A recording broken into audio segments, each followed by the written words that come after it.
Satya Murti segera dilarikan ke rumah sakit ketika kesadarannya menurun. Tapi di tengah perjalanan, ia terlibat sebuah bencana jalan yang menghubungkan menjadi terbelah dan menyebabkan kemacetan yang sangat panjang.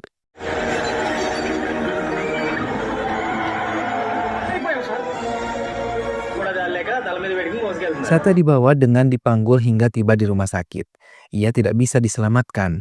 Orang-orang yang ada di rumah sakit sangat senang ketika tahu Satya mati, karena mereka bisa menduduki kedudukannya. Namun tiba-tiba mereka terkejut ketika tahu Satya kembali sadar dari komanya, hingga mereka mulai memasang topeng untuk bisa terlihat baik di hadapan Satya. Setelah Satya dipindahkan ke ruang rawat, ia meminta salah satu orang kepercayaannya untuk menemukan Andra yang ia yakin bisa membantunya untuk masalahnya. Sementara di tempat lain, perampokan terjadi di sebuah kereta, namun belum juga terlihat hasilnya. Mereka dikejutkan oleh seorang pemuda yang memukul beberapa anak buah mereka.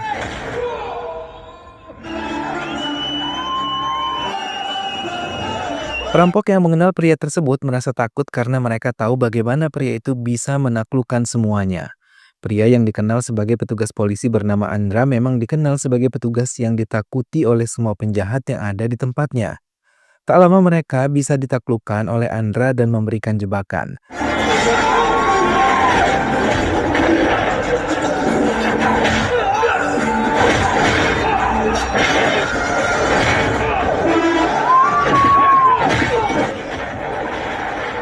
Mereka yang merupakan anak buah Abeya meminta pertolongan kepada tuannya.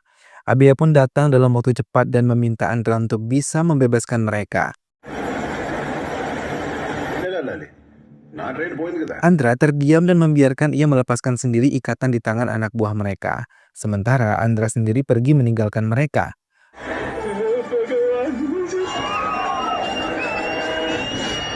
Andra telah kembali ke desanya. Sang ibu mulai menanyakan tentang wanita yang akan mendampingi Andra. Namun Andra tetap belum mau menikah dan akan tetap mengurus pekerjaannya. Hingga dengan cepat ia kembali ke kantor pemerintahan untuk bisa memulai kerja karena ia diangkat dengan jabatan baru. Menjabat sebagai kepala distrik, Andra mencoba untuk memeriksa semua pegawai yang ada di kantornya.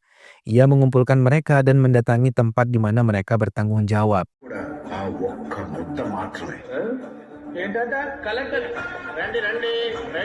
Andra membawa mereka menggunakan bus ke tempat yang mereka juga tidak tahu. Kebanyakan dari mereka protes karena menggunakan bus, tapi Andra tidak peduli. Hingga mereka tiba di sebuah gudang beras yang ditanggung jawabi oleh salah satu pegawainya. Sampai ia mengetahui kalau beras-beras dicampur oleh bahan kimia dan beras yang jelek didistribusikan dan beras yang bagus disimpan yang kemudian akan dijual sendiri. Srinivasa Rawian bertanggung jawab dalam hal itu pun dipecat secara tidak hormat.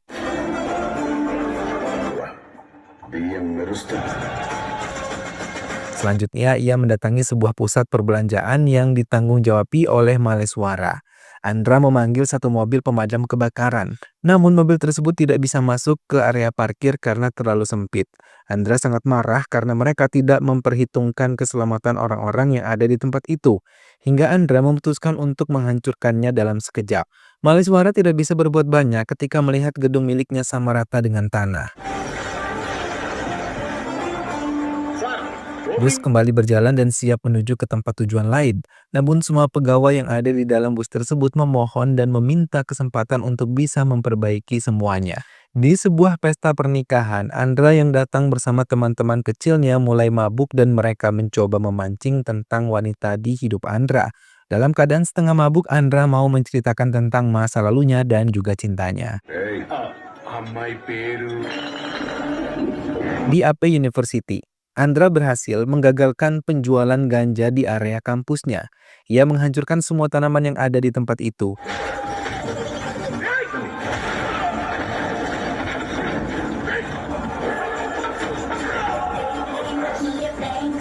Andra juga mendapatkan laporan ada mahasiswa yang mendapatkan pelecehan hingga ia pun melampiaskan kemarahannya pada profesor yang ia kira tidak bertanggung jawab untuk tugasnya.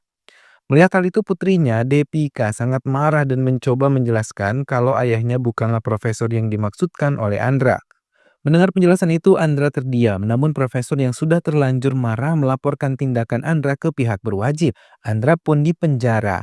Namun teman-teman Andra mencoba menolong Andra dan meminta Depika untuk bisa mencabut laporannya. Mereka menjelaskan kalau Andra hanya salah paham dan maksud Andra adalah baik karena ia melindungi semua mahasiswa yang ada di kampus itu. Depika pun tergerak hatinya dan membebaskan Andra. Setelah bebas, Andra segera meminta maaf pada Depika dan Profesor Kaman. Andra yang berhasil menemukan profesor yang melecehkan temannya segera memberikannya pelajaran di hadapan semua mahasiswa yang ada di kampus itu. Andra yang mulai mencintai Depika mencoba untuk mendekatinya. Depika hanya berpesan kalau ia tidak mau melihat Andra terlalu terbawa emosi dan sering melakukan perkelahian.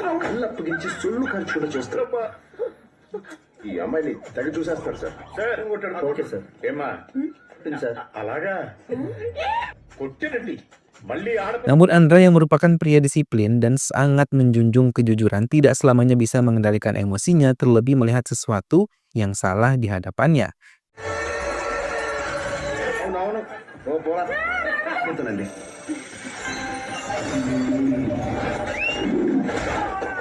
Hanya karena ia mencintai Depika, ia berusaha untuk bisa mengendalikan dirinya untuk tidak selalu marah dan memukul orang lain.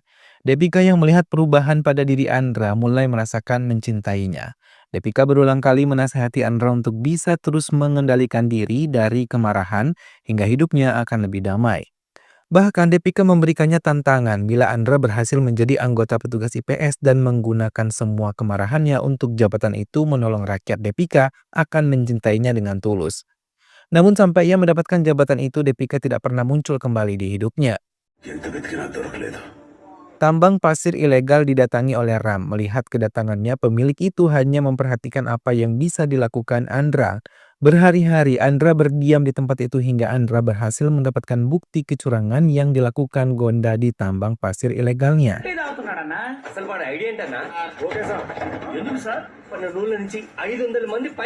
Hal itu pun terdengar ke telinga menteri. Petugas yang datang mengungkapkan kalau Andra sekarang memiliki jabatan yang baru dan bisa menyelesaikan tambang mereka.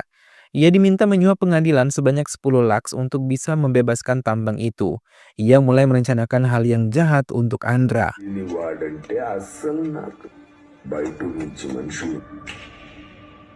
Andra memberanikan diri untuk menemui Depika dan keluarganya.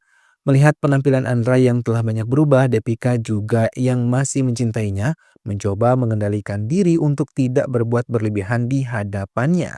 Mereka berbincang hangat dan mengenang masa lalu.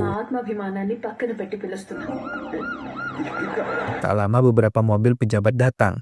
Salah satu kepala distrik Vijayanagar, Sundaran, bertindak sombong di hadapan Andra. Maka dengan sikap uniknya Andra bisa membuat Sundaran malu atas tindakannya.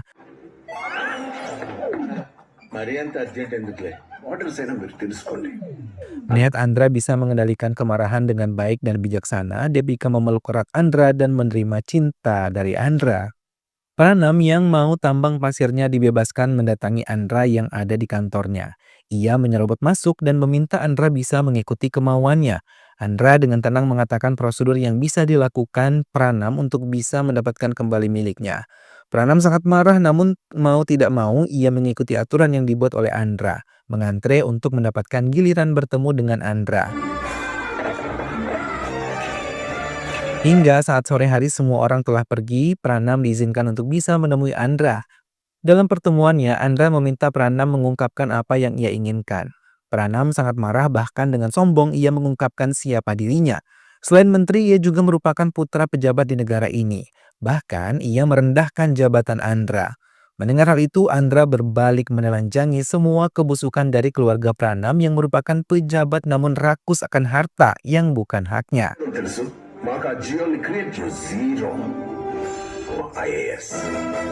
Andra meninggalkan Pranam begitu saja hingga membuat Pranam sangat dendam dan merencanakan untuk menghabisinya.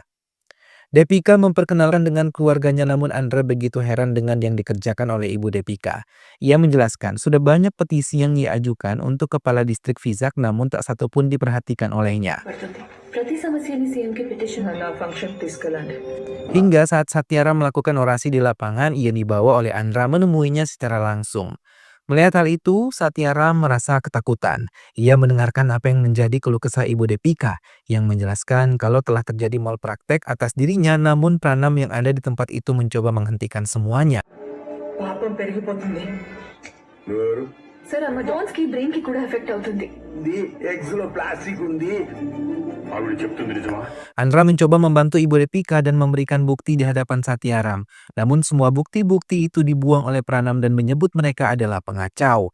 Hingga Pranam mencoba memukul Depika dan ibunya. Hal itu memancing kemarahan bagi Andra dan membuat semua orang membelanya. Dan Pranam bersama Satyaram dengan berat hati memohon maaf pada Depika dan juga ibunya. Satyaram kembali tidak sadarkan diri dan dilarikan ke rumah sakit. Pranam merasa kesal saat Satyaram tidak berdaya. Ia meminta ayahnya Satyaram bisa menghukum Andra. Satyaram pun meminta orang kepercayaannya untuk memberikan suspen kepada Andra. Mendapatkan surat tersebut, Andra merasa sangat kesal karena tindakan pemukulan yang ia lakukan pada Pranam semata-mata untuk melindungi Depika dan ibunya yang menuntut keadilan, namun kini ia malah mendapatkan ketidakadilan. Depika yang tahu hal itu meminta Andra untuk tenang dan ia tetap mencintainya apapun yang terjadi. నేను కూడా అవన్నీ నాకు తెలుసు. Satyaram yang masih dirawat ditemui oleh Pranam yang menginginkan kedudukan, cuma sejak dulu ia meminta ayahnya membantunya melepaskan jabatannya untuk dirinya. Namun ayahnya menolak, bahkan tidak menganggap permintaan Pranam. తప్పు చేశాను నాన్న. నన్ను నమ్ముతారా ప్లీజ్ నాన్న please. Hal itu membuat Pranam sangat marah dan menghentakkan tangannya tepat di dada Satyaram hingga Satyaram tidak berdaya. Dengan cepat Pranam menghilangkan bukti dan berpura-pura sedih untuk kepergiannya. Selepas kepergian Satyaram, beberapa rekan kerjanya langsung berebut kekuasaan untuk menggantikan posisi CM yang dulu dijabat oleh Satyaram. Pranam yang juga menginginkan kedudukan itu pun tidak mau kalah hingga keduanya meminta semua penduduk untuk bisa mendukung mereka. Pranam mengancam secara tidak langsung kepada lawannya hingga ia pun mengundurkan diri.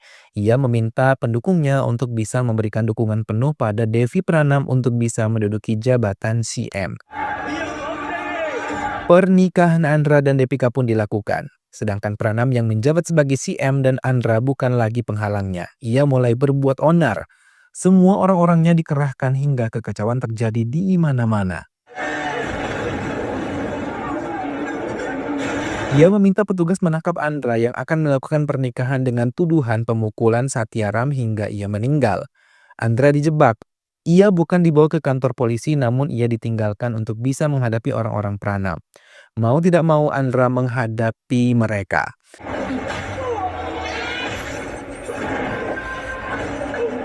Sementara Pranam sendiri tengah bersiap untuk mengkremasi ayahnya sekaligus merayakan kedudukan barunya. సింపతిరా. Andra yang menghadapi orang-orang Pranam mulai terdesak, beberapa luka tusukan di tubuhnya. Namun, ia tidak mau menyerah hingga berulang kali ia mampu memberikan pelajaran pada anak buah Pranam.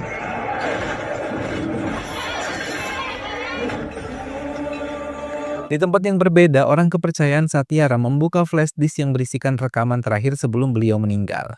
Ia menetapkan Ramnandra sebagai CM yang baru. Semua masyarakat yang melihat rekaman itu merasa sangat senang. రాష్ట్ర ముఖ్యమంత్రిగా Namun tidak dengan Pranam yang sangat marah dengan keputusan ayahnya tanpa ia ketahui.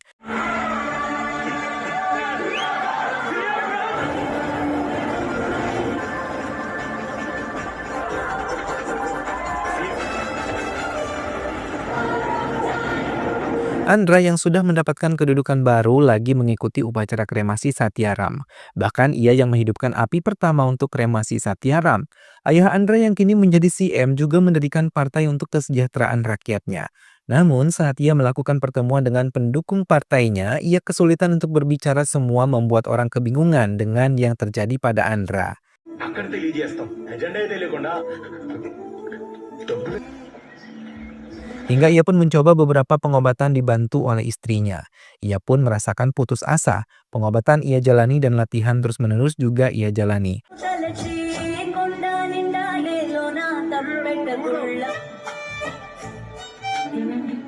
నేను తడబాటు లేకుండా Namun ia yang memang berbicara gagap, karena keterbatasannya ia meminta sahabatnya Satyaram untuk bisa memangku jabatan itu. Namun ia berpesan agar tidak menggunakan politik uang. లేదు చూసుకుని అసెంబ్లీలో అడుగుపెడతాం దేశ మంచి Satyaram tergoda oleh tawaran dari salah satu pemilik perusahaan terbesar di tempat itu, hingga ia bersama sahabatnya Rai Mukunda menerima uang itu. Kekacauan pun terjadi dari partai itu. Mereka merencanakan pembunuhan ayah Andra. Saat pergi bersama keluarganya, mereka diserang oleh pasukan Satyaram. Sekuat tenaga ayah Andra melawannya, namun kekuatannya tidak sebanding dengan orang-orang itu.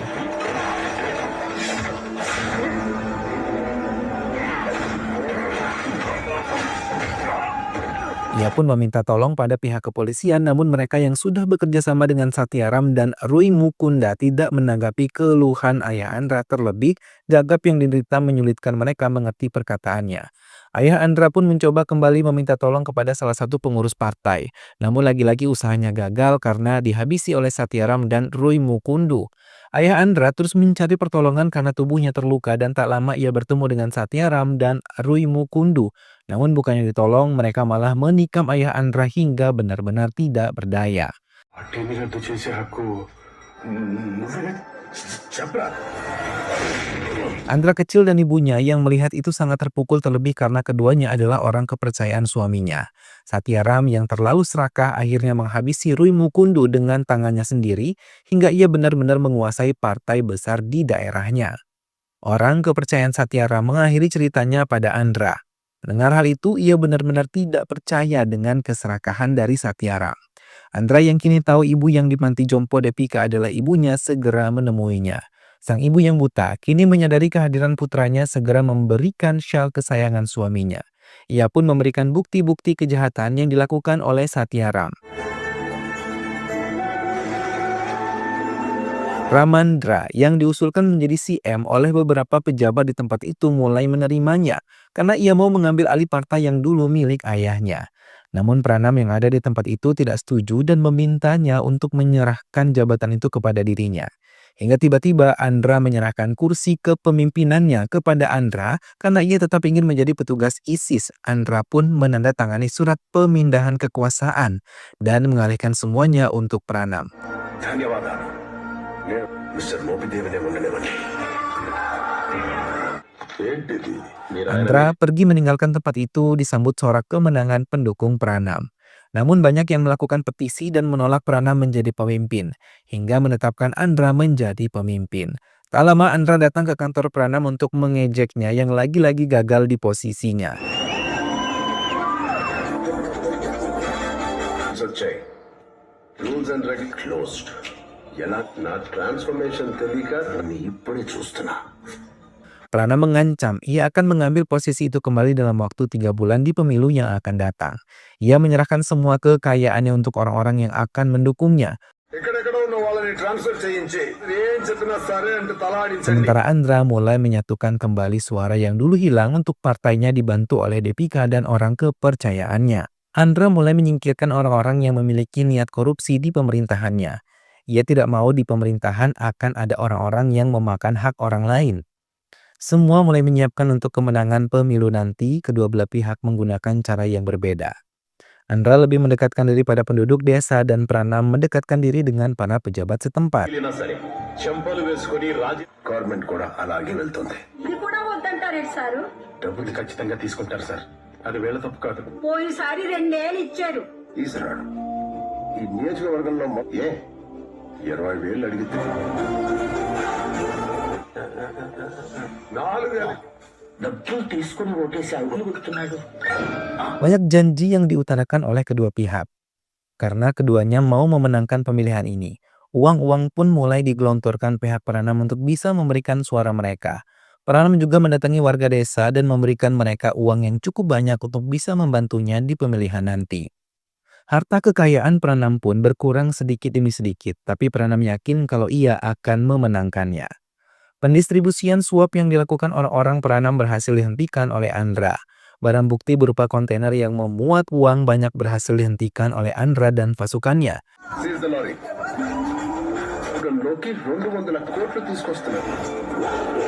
Hal itu mengejutkan orang-orang Pranam, terlebih Andra akan membawa kasus ini ke pengadilan. Pranam yang tahu hal itu sangat marah dan meminta orang-orangnya bisa mengatasi masalah ini. Tiba-tiba ledakan besar terjadi di area pemilu di Andhra Pradesh. Semua orang terkejut ketika melihat kejadian ini, termasuk Andra yang baru saja tiba di tempat itu. Pranam tak kalah terkejutnya, namun ia tetap mencoba mengejek Andra yang ia yakini akan kalah dalam pemilu ini. Setelah meledeknya, ia pergi meninggalkan Andra yang masih memikirkan caranya. Ring తెలీదు ఎంతమంది చేస్తారు. Semua daerah yang hari ini melakukan pemilihan berjalan lancar. Semua menggunakan hak milik mereka untuk pemilu kali ini.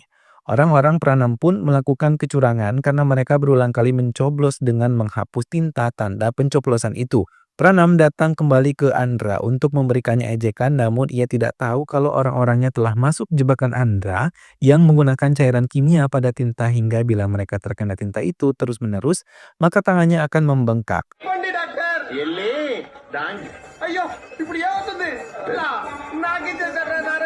ఓట్లు వేశారు. సీటుకే పెట్టా. Andra meninggalkan Pranam yang merasa sangat kesal dengan yang dilakukan Andra terhadapnya. Pranam benar-benar marah dengan Andra di hadapan pendukungnya karena uang yang sudah ia keluarkan cukup banyak dan orang-orang itu malah tidak memilih dirinya. Orang-orang Pranam mulai takut kalau Pranam kalah, hingga kekesalan pun memuncak. Pranam menghabisi orang kepercayaannya. Pranam menggunakan cara lain untuk bisa memenangkan pemilihan ini. Ia meminta pihak KPU untuk menghapus nama Andra dalam pemilihan karena telah memalsukan data kedua orang tuanya yang asli. చట్ట ప్రకారం వీలే మా అమ్మ నాన్న ration card వీలే సార్ నీ అమ్మ ఆ అప్పన్న కూడా చూడడానికి మీలాగే Andra terdiam terlebih ketika ibunya dipanggil di KPU untuk memberikan keterangan. Hingga Pranam meminta mereka melakukan tes DNA. Pihak KPU akan mengumumkan keputusan mereka dan meminta mereka untuk pergi dari tempat itu. Andra menemui istana ibu kandungnya dan memohon maaf karena semua yang terjadi. రాకుండానే పోతుందమ్మా మించరని ఒక్క మాట చెప్పమ్మా. నువ్వు అనుకున్నది జరుగుతుంది. Namun keesokan harinya Andra mendapatkan telepon kalau ibunya telah meninggalkan kamarnya. Dengan cepat Andra mencari keberadaan ibunya hingga ia mendapatkan informasi kalau ibunya telah diculik dan dibawa ke sebuah gudang tua. Andra mencari keberadaan ibunya hingga ia menemukan jejak kaki dan sandal ibunya. Ia menangis dan mengira ibunya telah masuk ke cairan kimia di gudang itu. Hingga ia mengambil sandalnya dan menyalahkan dirinya atas apa yang telah terjadi pada ibunya.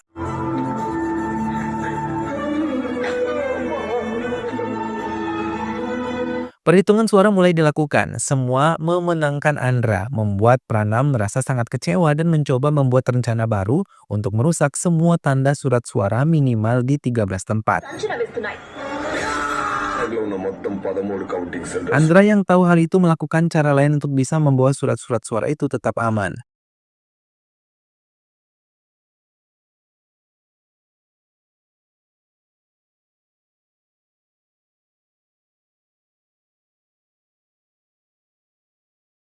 Anak buah Pranam merasa benar-benar kesal karena mereka tidak menyangka cara yang dipikirkan oleh Andra benar-benar di luar nalar mereka.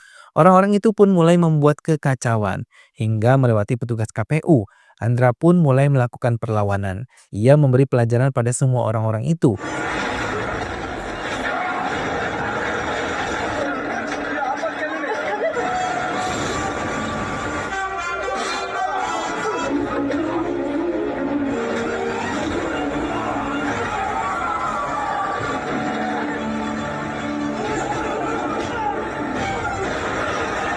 Pranam pun maju dan menghadapi Andra. Bahkan ia mampu membuat Andra terdesak dan menghancurkan semua alat suara yang ada di dalam kantor KPU. Andra mencoba sekuat tenaga untuk bisa melepaskan jebakan yang menjeratnya. Hingga ia berhasil dan Pranam tidak bisa berkutik ketika orang-orang kantor KPU datang dengan bukti kecurangan Pranam. రాయండి. 2,09,690. ఓడిపోయింది నువ్వే చెప్పడానికి Keduanya kembali berkelahi dan Andra kembali mencoba menghadapinya, namun lagi-lagi kepalanya terbentur dan ia hampir kehilangan kesadaran. Sampai Andra teringat kematian ibunya di tangan Pranam. Kekuatan Pranam kembali dan ia mencoba melawan Pranam. Namun saat Andra ingin menghabisi Pranam, Deepika mencoba menghentikannya dan Andra pun menurutinya. Film pun selesai.